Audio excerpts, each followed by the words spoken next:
Supporting staff during evacuation, displacement and shelter in place. Whether it is due to conflict or a natural disaster, being evacuated or instructed to shelter in place is unavoidably stressful. During these sorts of experiences, managers play a vital role in shaping how their staff experience these events and how well they cope. This video will provide managers with information about how they can support staff and promote well-being before, during, and after events that lead to evacuation, displacement, or shelter-in-place orders. Before evacuation, displacement, or shelter-in-place orders. In many cases, the decision to evacuate some staff and/or instruct staff to shelter in place will occur after a period of escalating tension, threats, or increased risks. During this time of waiting and watching, managers can take several steps to support the well-being of staff they supervise. Make supporting the ongoing employment and well-being of staff a high priority. Reduce normal workload pressure as much as possible. Recognize that staff are anxious and unlikely to be able to focus on work. Ease their uncertainty about future employment as much as possible by reassuring staff that your organization intends for them to keep or return to their jobs. Also, keep them working in their roles or a suitable short-term emergency response role as much as possible. Recognize and acknowledge that staff will be experiencing conflicting emotions, such as loss and anger. Remind them of the staff care resources and support available to them, such as counseling. As a manager, consider seeking counseling or coaching support yourself. Conduct a staff meeting before the evacuation or event to acknowledge that this might be a challenging situation and affirm that staff need to join together for strength and support. Be sure to accomplish the following during the meeting. Clearly communicate to staff that their physical and emotional safety is a top priority. Acknowledge that loss is inherent in an evacuation or shelter-in-place situation and that they will be experiencing mixed emotions. Remind staff that the evacuation or shelter-in-place event will hopefully be a short-term response and things will return to a more normal routine. Convey hope and realistic optimism. Encourage staff to practice self-care. Say goodbye if an evacuation is imminent or likely. Ensure there is a clear communication plan.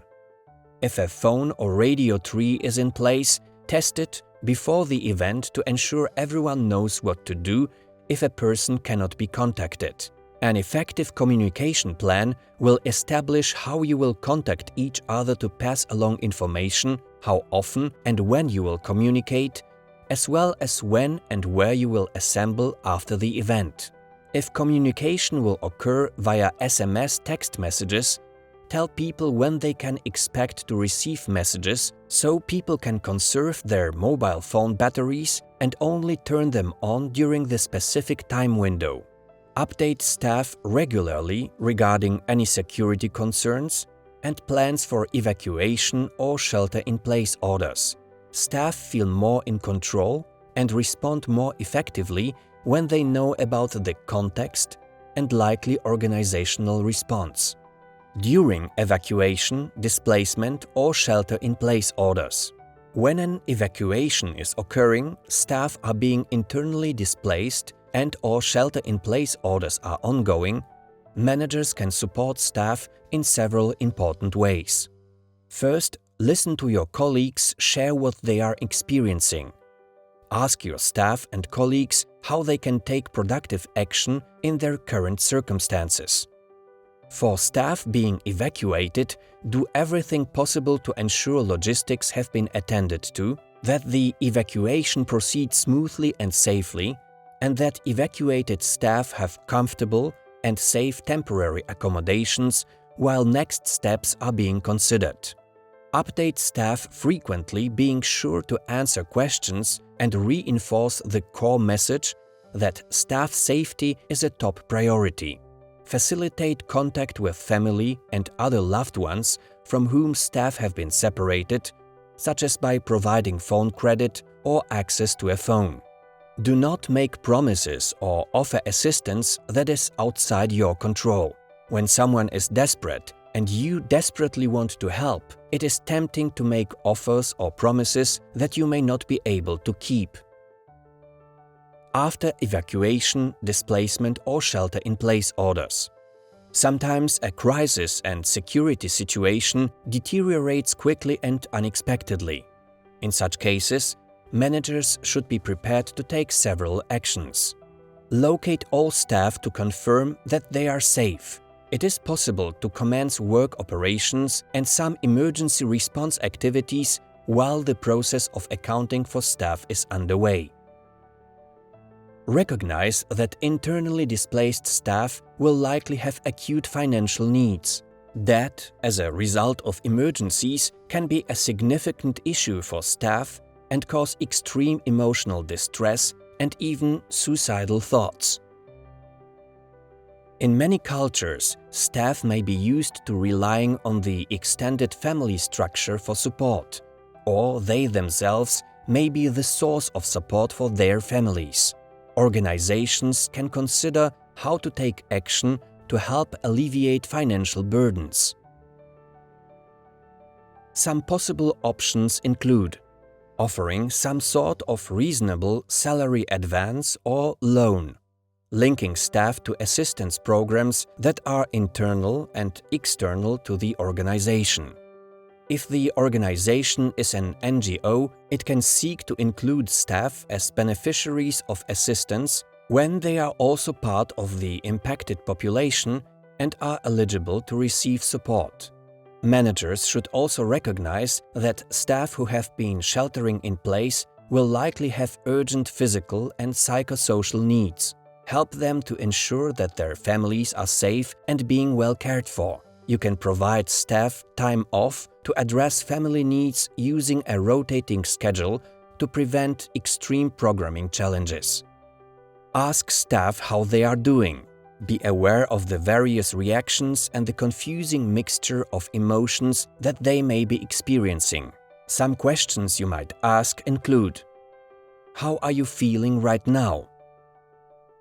Do you have any feelings today that you did not have yesterday? Is there anything we did or decided yesterday that you are having second thoughts about or wish you had done differently? Provide access to psychosocial support consultations and individual or team-facilitated debriefs if possible. Survivor's guilt, suicidal thoughts, extreme mood swings and feelings of despair and hopelessness are relatively common in these sorts of situations. Individuals can benefit greatly from having associated thoughts and feelings explored and normalized. Determine what your organization can do to help staff whose families have been impacted. Your benefits program may cover access to counseling. Consider other ways you can provide practical assistance to colleagues who have been impacted. If you work for an NGO, resist response urgency and slow down. Staff based in the location at the center of the crisis will be experiencing a great deal of stress and also feeling a lot of pressure from others, including the organization and the international response community, to take quick action. Slowing down during the immediate crisis response will help protect and serve the staff who are most impacted. Consider scheduling an operational and/or psychological debrief 30 to 45 days after the crisis to verify how staff have recovered. Seek support yourself, as managing a team during events like this can be very stressful. Supporting your staff and colleagues and promoting well-being before, during, and after events that lead to evacuation, displacement, or shelter-in-place orders is an important function of your managerial role. Be sure to review this video as needed to help support your team effectively and keep them functioning as well as possible under the circumstances.